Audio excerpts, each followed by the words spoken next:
Ça, c'est un humain. Et ça, c'est un cerveau humain. Un organe complexe composé d'environ 86 milliards de neurones.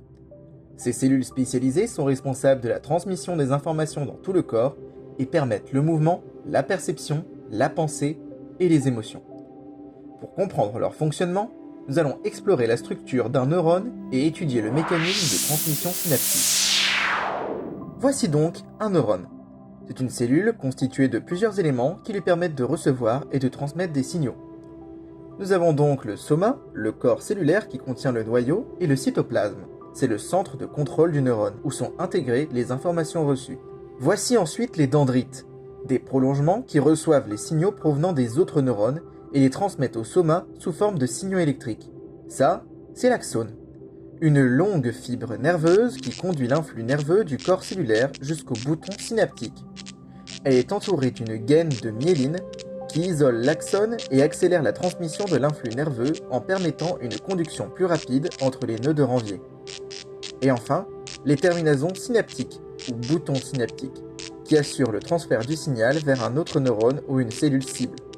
Elles libèrent des neurotransmetteurs qui permettront la communication avec le neurone suivant, ce que nous allons voir maintenant.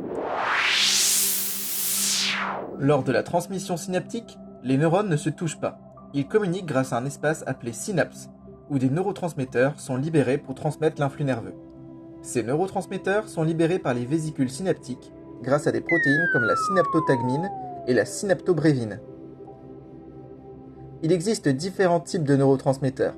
Certains excitent le neurone, ou d'autres l'inhibent, comme par exemple la dopamine associée au plaisir et à la motivation, la sérotonine qui joue un rôle important dans l'humeur et le sommeil, et l'acétylcholine impliquée dans la mémoire et la contraction musculaire.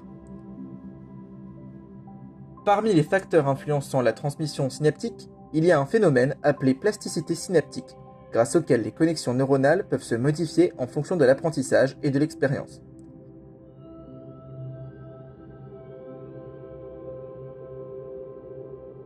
La transmission synaptique peut aussi être altérée par les médicaments, par exemple les antidépresseurs qui bloquent la recapture de la sérotonine, les drogues, les toxines, par exemple le Botox, qui bloquent la libération d'acétylcholine.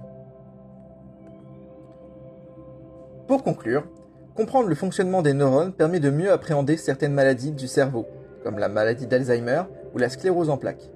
Nous avons donc vu dans cette vidéo la structure du neurone, son fonctionnement et celui de la transmission synaptique.